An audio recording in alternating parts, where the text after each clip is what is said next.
everyone. I am Diana Di Mauro, and this is the Art, Life, and Stilettos podcast, where we talk about anything and everything to do with arts, culture, and entertainment. You can find me on Instagram at Art, Life, and Stilettos and Diana Di Mauro 1. You can also find me on Twitter at Art, Life, Stiletto. So before we start, I will give you a couple of updates. I'm very excited to announce some projects that I'm doing live and in person after this very long pandemic has kept all of us home. In Williamsfield, I'm going to be doing a concert with Arcady. It's going to be in the Botanical Gardens on September the 12th. It's going to be a beautiful socially distanced afternoon in the gardens with string quintet and live singers. I'm going to be singing a song cycle that was composed for me by Ron Beckett. We actually premiered this song cycle together a couple of years ago, and we're going to be bringing it back to life to share with everyone. So it should be a lovely day out where, you could bring a picnic, you bring a friend, family, a socially distanced date, a bottle of wine, and enjoy some sunshine and some music in the gardens. So I will have information about that on the website, artlifeandstilettos.com and dianadimauro.com. Also exciting, I'm going to be directing a play soon enough, which is new for me, and I'm very happy to be taking on this project. So I'm going to give you information about that as it comes. It will be half virtual, half in-person play. So we're working on different ways that it will happen.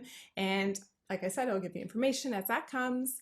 And as well, I am production managing a short film this weekend, which is yay, very exciting. It's going to be a new group of people that I'm working with. So I'm looking forward to seeing how that's going to go and to tell you about working on a film shoot during COVID. Da-da-da. All right. So today we have a very, very special guest. Her name is Konstantina Mantelos. You can find her at konstantina.mantelos on Instagram. She is an actress, screenwriter, and producer. So I'm so happy to have you here to talk about your upcoming horror film debut called Anything for Jackson, which will be premiering at the Fantasia Film Festival in Montreal on September 1st. Hi, Konstantina. Hi. How are you? I'm good, thank you. How are you doing? I'm doing very well. Good. Keeping well in this, at the middle of, what a year. We can't even talk about it. Even Yeah. the tragedies that have happened in the last 24 hours, it's too much. So tell me first a bit about yourself. So where are you from, and what have you been doing with yourself over the last 5 months during this pandemic? Well, so I'm an actor. I'm located in Toronto. I live here with my fiance and my adorable dog.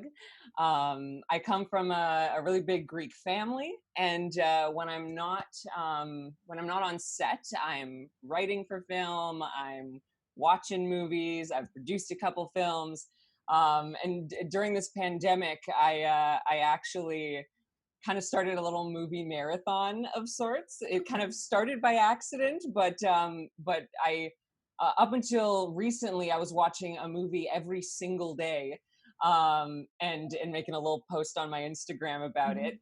So I think the last one was number 160, I want to say, is what I'm at right now.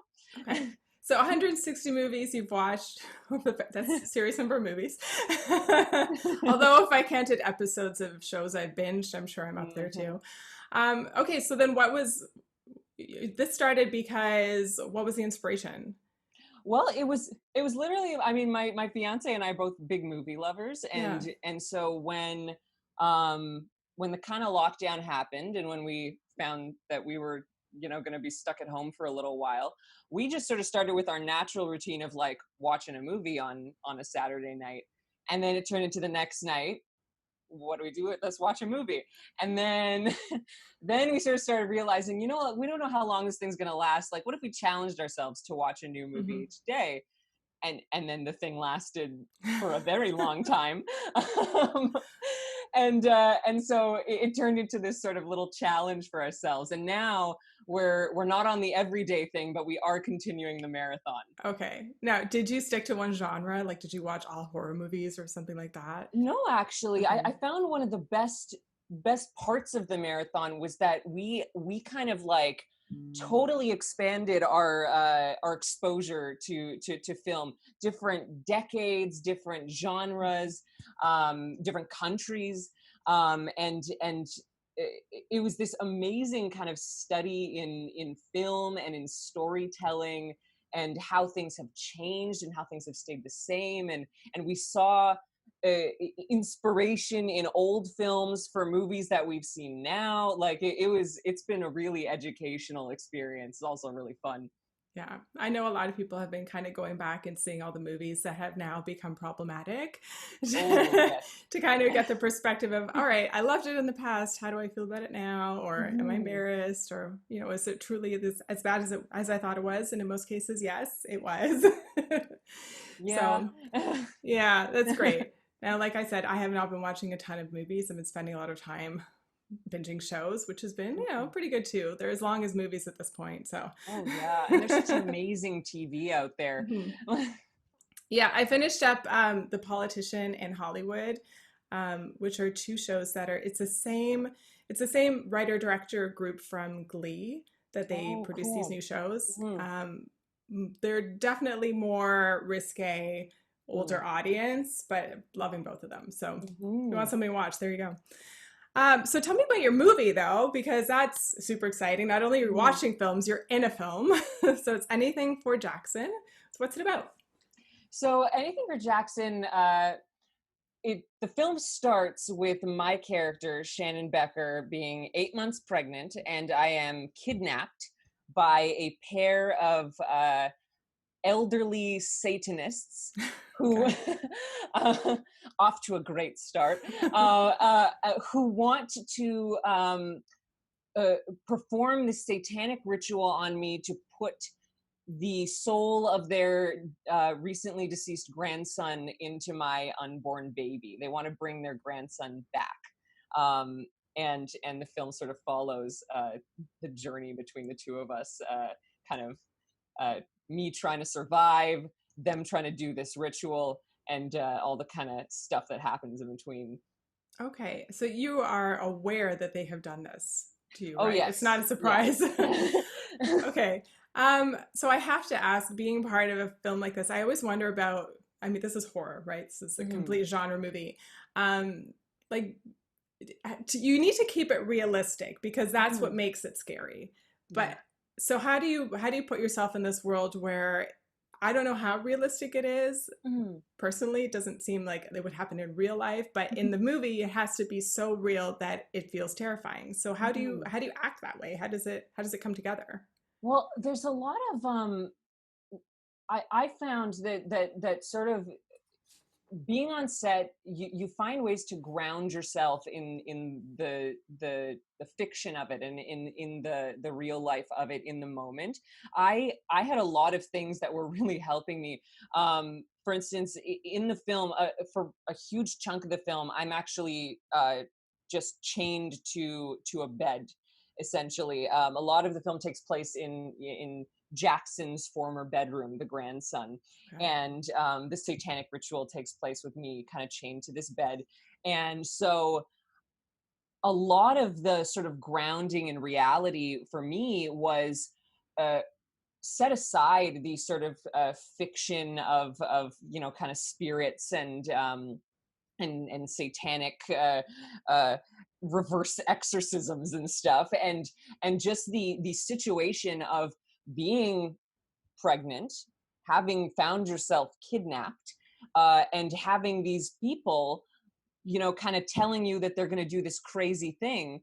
And I think for a lot of the time, my character isn't even really believing that this stuff is real until she sees it for her own eyes. I think at the start, you know, she thinks that these people are just kind of crazy and they're just kind of desperately trying to bring their loved one back. Hmm. um So it yeah. kind of it kind of sounds like you in the film are reacting to the movie the way the audience would react to the movie in many Exactly. ways. I think Shannon is very much the lens for the audience Okay. to this story. Well, it sounds terrifying, and I'm sure. I mean, I don't have any kids, so I haven't been pregnant, but I'm sure as a mom, you probably have a different connection to the whole story and what that must feel like. Well, I myself have I've never been pregnant. Mm-hmm. I don't have any kids, but that was also a journey in the exploring of the character. What does it mean to find yourself pregnant? What does it mean to find yourself going to be taking care of this being? And I think motherhood and and the role of the mother in pregnancy and whatnot was this huge theme in the film, and it was something that I continually was exploring and trying to figure out, what does that mean and how would it affect my decision making in the Mm-hmm. moment, and there's so much of that in the story. Well, I'm looking forward to seeing it. Are we going to be able to access the festival? How is it? How is it going to come to life? Yeah, Are you going to the premiere? So this is one actually really wonderful thing. So this year, Fantasia is actually going to be entirely digital because of the COVID pandemic. It's the first time they're ever doing something like this, and they've really risen to the occasion. They've got a really amazing platform set up. And it means that for the first time ever, people all across Canada can attend these film premieres completely digitally, and you can watch it right from home. Okay, so when is the premiere happening? It's September 1st, I believe. September 1st at 7 p.m. Tickets are on sale at the Fantasia website. You can kind of search up anything for Jackson on the Fantasia website there. And all you have to do is the same way you'd stream anything else. You can throw it up on your TV at home and watch from there. Are you going to do some sort of watch party or anything on premiere night? I'm nice social distance, keep it in the bubble kind of thing, but we are certainly setting up we're kind of linking the computer to the big screen. Very so nice. We can watch it that way. And there is a special treat for anyone who attends the premiere. We're going to be having a talk back with the whole cast and the director. That's going to be really interesting. I want to know also about, so in 2016, you established your own production company, right? With Douglas Gibbons called, what's the name of the company? Spinning Top Pictures. So tell me about that. What are you working on? Well, I essentially established the company. It was shortly after I graduated. I had done a theater school. I did the Ryerson acting program. And I kind of left theater school, and I was like, okay, I've done all this acting training. I'm ready to go. And the industry doesn't really work that way. I'm sure you can relate. And so, I sort of slowly I started going to some auditions and stuff. But when you first get started, you're not exactly going for the, big dream roles you always thought you'd be playing and whatnot. And my fiance and professional partner, Douglas Gibbons, had also just graduated from the film program at Ryerson, and he, wanted to direct, and that's also an uphill battle in the professional industry. So we decided to make a film ourselves, and I had this idea. A competition came up. It was called the Danny Elfman Project, and it was this competition where Danny Elfman, the composer, put out a selection of songs that we could use for free for a temporary period of time. And so you were supposed to use the music to inspire the film. And so I came up with this idea. It was a fantasy story about a young woman sort of being tormented by the idea that there might be a mermaid in the lake behind her grandfather's cottage home. And we wrote it, we produced it together. We had a group of sort of film industry friends that we got together to make it. And we ended up winning the competition and going and premiering in LA. And so that was a sort of a wonderful sort of affirmation that maybe maybe this is something I can do.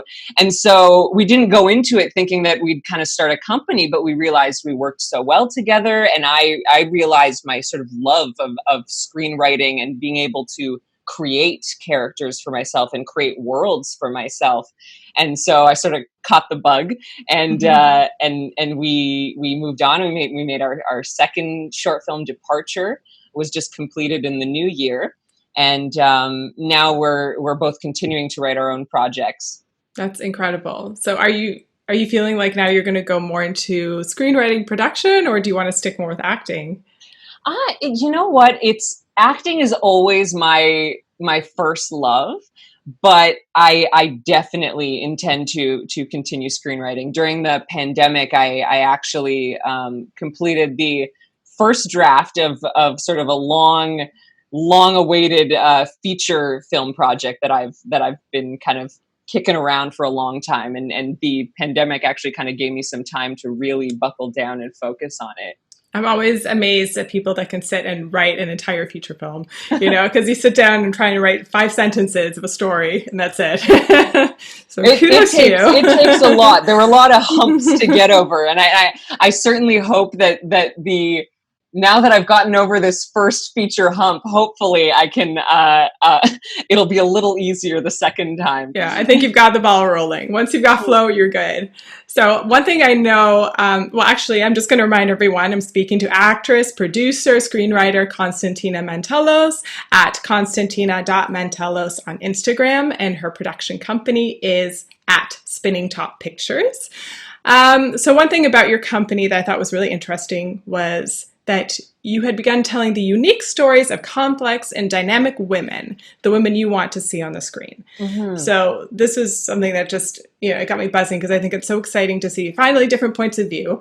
Mm-hmm. So I wanted to talk about and kind of link something that I read about yesterday in the entertainment world.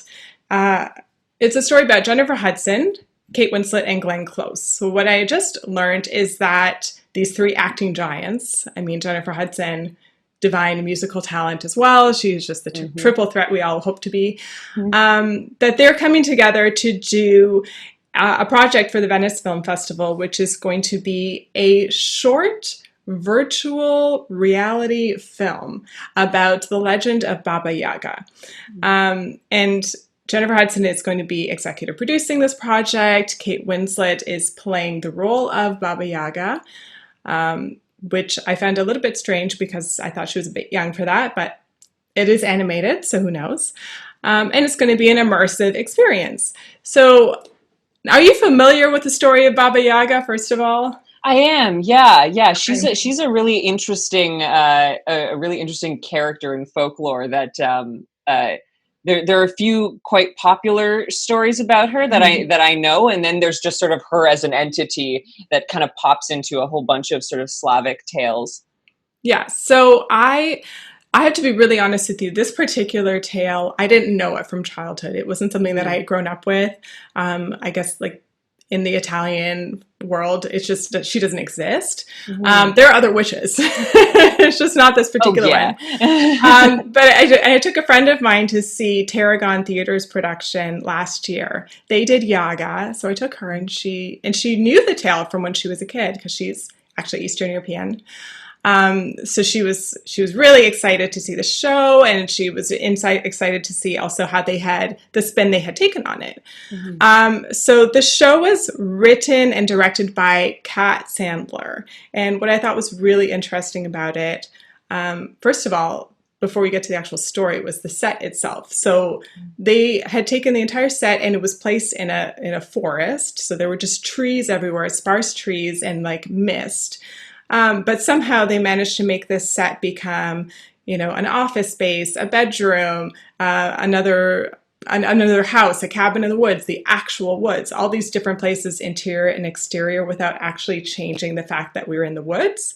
So it kind of took this fable, brought it to life in all of these, urban places while they was still in this fantasy forest. It was very cool. And all they did was they used very intricate work with props to kind of reset the scenes. And actually the same actor played all the different men in the play. The actresses were Shauna McKenna and Claire Armstrong, and Shauna was like incredible as Yaga, just completely riveting. And to get back to the point of view on this, what they did, instead of making Baba Yaga the old spinster witch in the woods who grinds up the bones of evil people, they turned her into this mature, sexy, seductive older woman who seduces all these like good-looking young men to the woods and then grinds their bones, right? So, and there's usually because they had done something wrong, like they're quote unquote evil people, so she's ridding them. But the way that they do it, and just to make her into a woman who was not forced to be there because she's just old and single and not married, that it was like almost her choice, her embodiment of this motherly figure.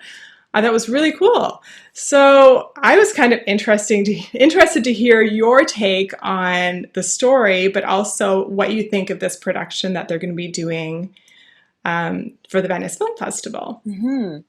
I think that the Baba Yaga it's an interesting folkloric character because she already is kind of interestingly three-dimensional in that she's presented, depending on the story and depending on who interacts with her, as sort of a kindly grandmother character in some kind of moments, and then has this sort of like dark witchy kind of eating children's bones and riding around on her mortar and pestle, and I think she's one of these characters that for so long the perspective that we're seeing stories from is from the male perspective for so long, and so what we've seen a lot in storytelling and in a lot of old folklore, the way it's interpreted now is this sort of like demonizing of the femininity and demonizing of the wildish nature in people and women specifically. And I think that there's this huge influence that comes from feminism, as well as our current climate crisis, that is turning people's perspectives to start saying, you know what, maybe the dark witch in the woods, maybe the kind of forest itself is not the bad guy here. Maybe humans are the problem, and I think that switch in mentality is slowly making people realize that maybe the Baba Yaga character is actually the perspective we should start looking from. Maybe we should start looking at them as the protagonist and saying, here's this being trying to protect her woods. And here's the woods trying to protect themselves from the invading factors. That's such an interesting way to look at it. I hadn't even thought of it from the environmental perspective of the protection of Mother Nature in the sense. Yeah, but my gosh, yeah, Mother Nature must be reeling right now at us, and she is. What about the fact that they're doing an immersive production? Like, so I have to be honest with you, I'm not even sure how this is going to work because they're doing it virtual reality. It's going to be on Oculus Quest. It's animated, and it's also choose your own adventure. So is this something more of like a video game where you're coming in? Are you Baba? Are you another person who's hiding from her? How does that even premiere? To be honest, I'm quite curious as well. I read some of the kind of promo articles that they put out about this project, and I was immediately intrigued. I believe I think it's Daisy Ridley is also attached to the project, and she's playing, from what I understand, sort of a villager from the nearby village that's being tormented by some sort of environmental disaster, and she, I think, is sent into the forest to kind of negotiate something with Baba Yaga. I could be wrong, but this is I think what I read in the article that was kind of promoting the thing, and so I can only imagine that it's probably some sort of experience where you get to kind of go into the forest perhaps as this character. And the cool thing about VR, I've only gotten to play around with it a few times. I've never had the opportunity to act in it. I think that'd be a totally cool experience. Is that you have the power to kind of look all around yourself, and see the world kind of entirely around you. And I think that is probably going to be such an amazing, stunning experience to get to enter into this kind of magical folkloric forest and go and kind of enter into, and the Baba Yaga's her home is so iconic. There's, it stands on the chicken legs. Right. I don't know if they're going to commit to the way it is in the folklore, but there's, the sort of bones are her fence and all that. I think that would be such a cool thing to be a part of, and to be able to enter and explore it. Absolutely. They have to commit to that, because isn't that kind of the fun of it? Yeah. I was talking a few years back, I was speaking to a director. Actually, I met him in Italy, and we were talking about productions, and he was telling me that he had totally essentially given up on just the industry standard production, and he had moved completely into VR. And most of his work ended up being with not-for-profit organizations. So he would do commissioned kind of documentary works for these different organizations to do films where you could invite the audience to immerse themselves into the perspective of, well, depending on the project, someone in another part of the world. It could be another sort of in the middle of a disaster that had happened. I know he had done a lot of work with UNICEF. So the idea was, we're going to bring people in so that they can understand what it feels like when there's a crisis or when there's some sort of conflict happening. So instead of watching the event the way we usually do, we watch the news and we say, I'm empathizing, but I don't really feel what it's like to be in that situation. It's inviting people to experience things firsthand. And he really saw this as such a tool for empathy and for bringing people together and just to expand knowledge and sort of well-being for all of these issues. So even in this sense that Baba Yaga, obviously it's more fantastical, but just like how you were saying about the environmental impact, it is kind of interesting that you're immersing yourself in that and you can really embody the other perspective and you can really start to live that through this vehicle, and maybe it will change some points of view here and there. He thought that was the way of the future for the industry. He's like, he was 100% into it. He's like, I don't see film. I feel like film is the past. VR is the future. We're all going to be moving in that direction. You're a filmmaker.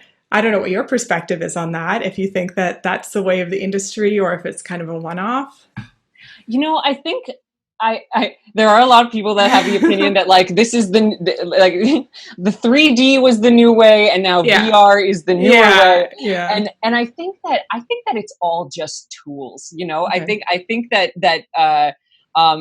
people are gonna be inspired by and find ways to tell stories through the VR experience, and people are going to continue to tell stories from the filmmaking perspective. I think that one thing that I love about film is the sort of perspective that it comes from. I think that when you watch a movie, you're being presented with a story, and that story itself is immersive without you needing to enter it yourself.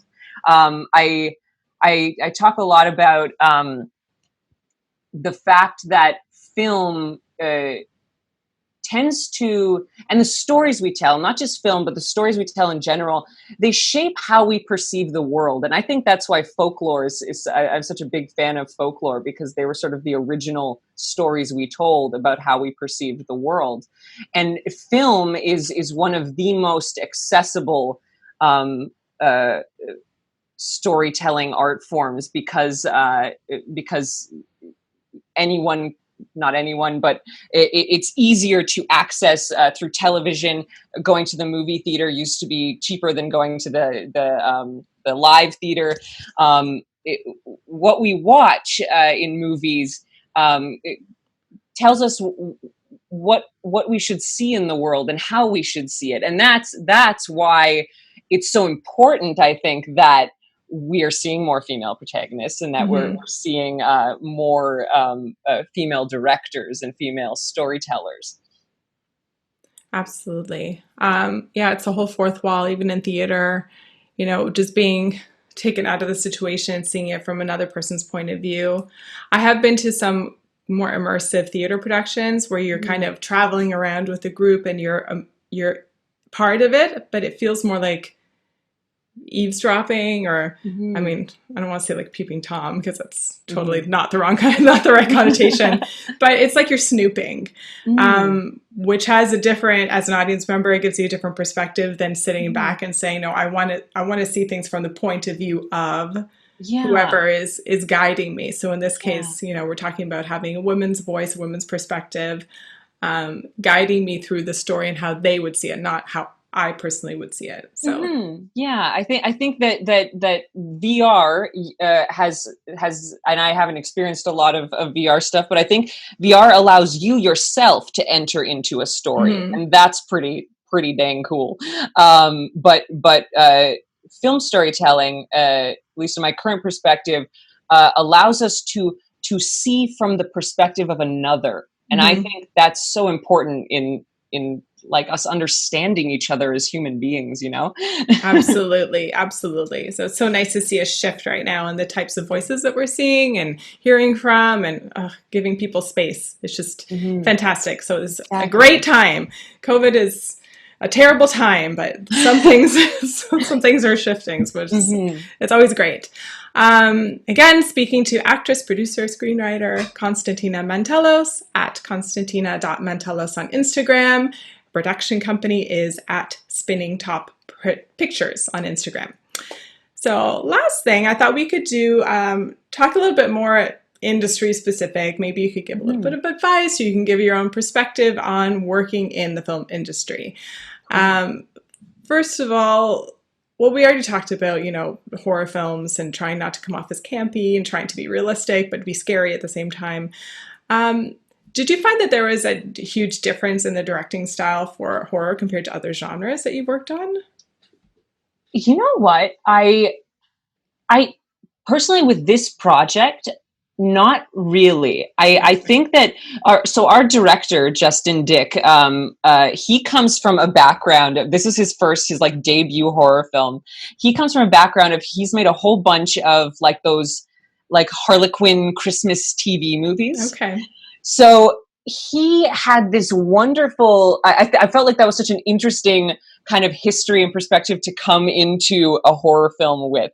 He brought so much heart to the story. I think it was already there in the script, but he really wanted myself, the amazing Sheila McCarthy, Julian Richings, to have space and have time with these characters and with the situation we're in, because he really wanted to ground it in, it's a story about love at the end of the day. It's a story about grandparents' love of a grandson, my love for my unborn child.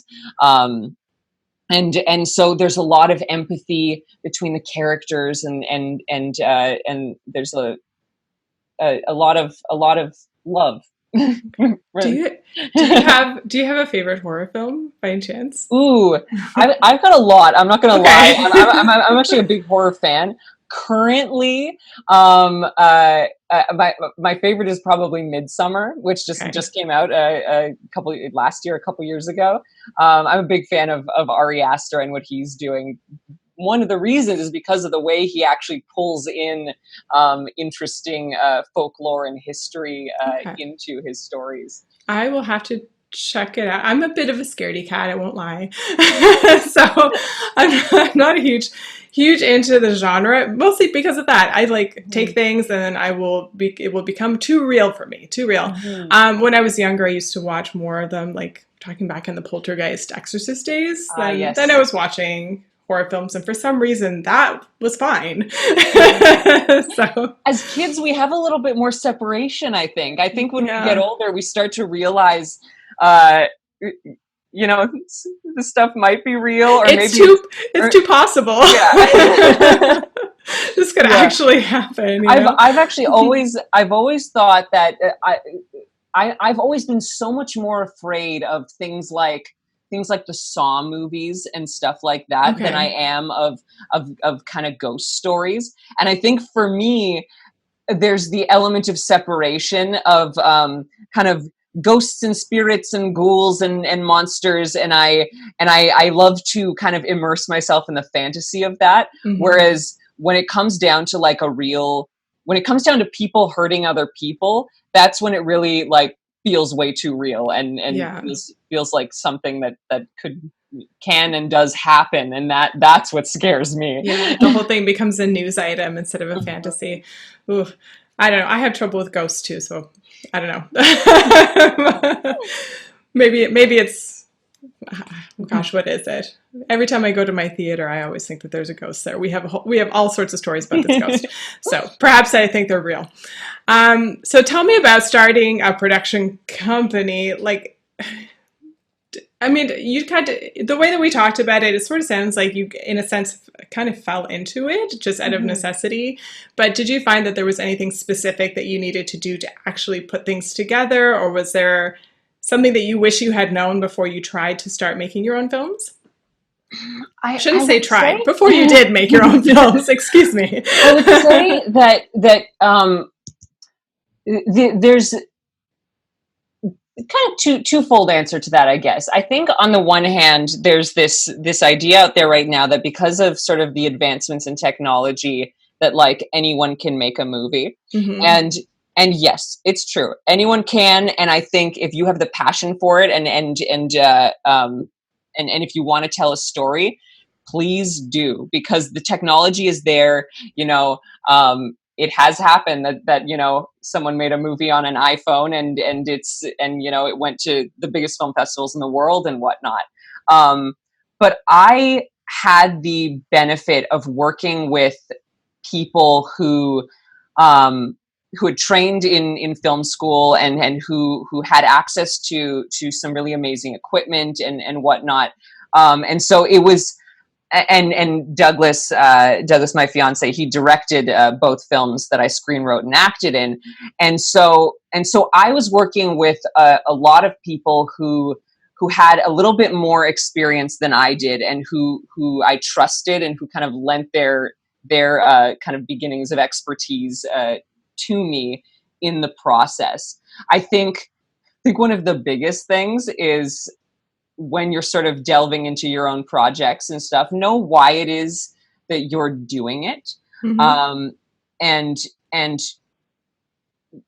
be ever so grateful to anyone who is willing to help you, because these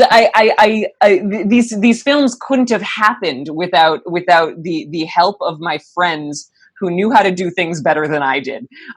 Trusting my fellow artists to contribute, because film especially is a hugely collaborative art form. I'm sure it's possible, and there are people out there who wear all the hats, and I certainly wore many hats in the making of these two films. But I still had the amazing help and creativity of our art director and light and cinematography. And again, I mean, I didn't even direct these films. Douglas is a huge credit to taking my script and figuring out what that is going to look like through the lens, and working really collaboratively with me to bring it to life. Yeah.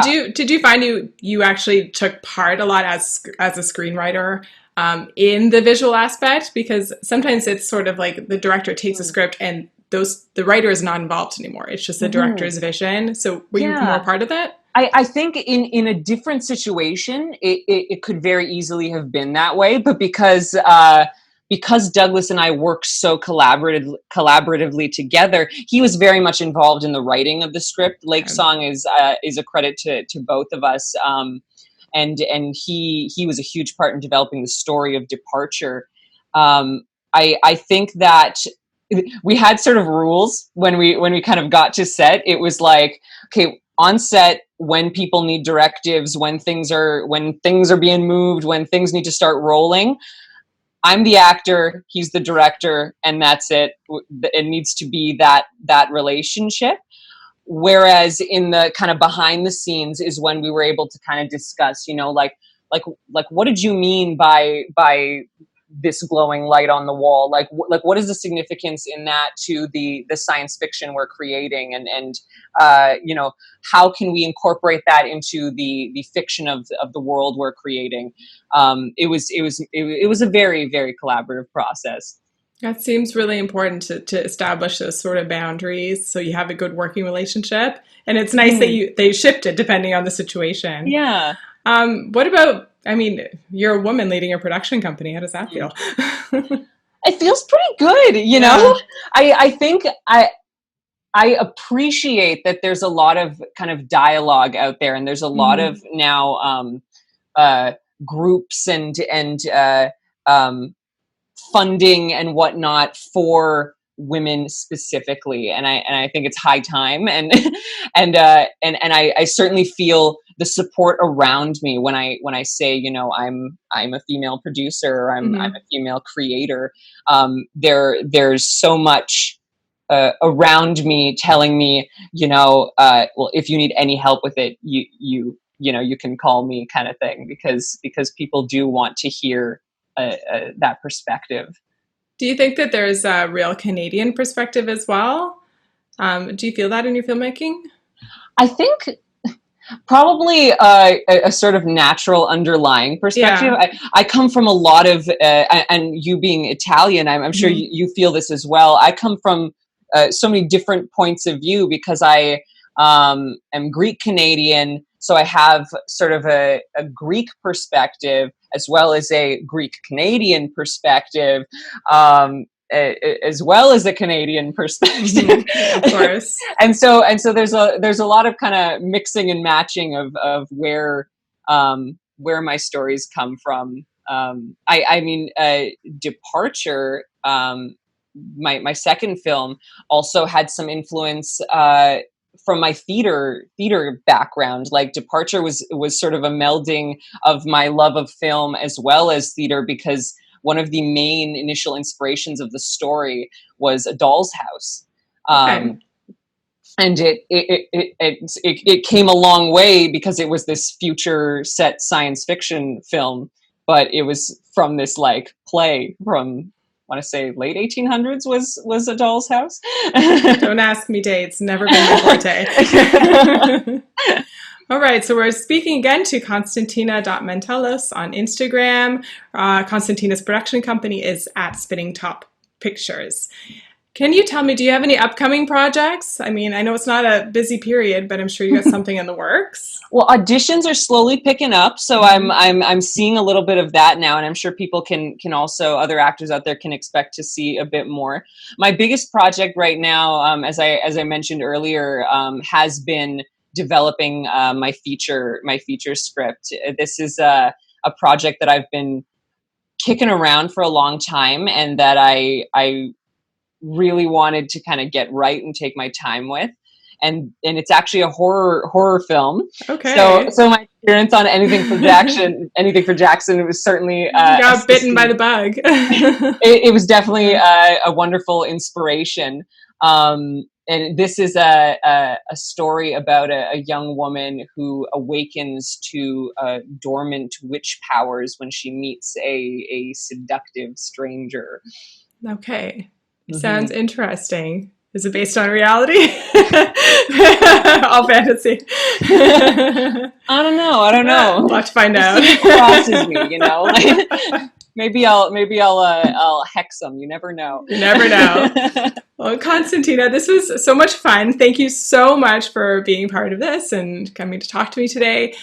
Tell everyone where they can I mean, I've been telling them where we can find you. Where else can they find you? Your website, when you have the festival opening, all the information. So anything for Jackson, premiering at Fantasia Film Festival on September 1st at 7 p.m. You can buy your ticket to the digital screening now at Fantasia. At the Fantasia Film Festival website. They can Google it. Yeah. Google Fantasia Film Festival. My Instagram is Konstantina.Mantelos. You can find any updates about my career as an actor as well as a creator there. You can also find updates about my company at Spinning Top Pictures. And we also have a website, spinningtoppictures.com. Amazing. I am Diana DiMaudo at Art Life and Stilettos on Instagram, also at Diana DiMaudo1. The website is artlifeandstilettos.com. Thank you so much for watching and listening, and we'll see you next time.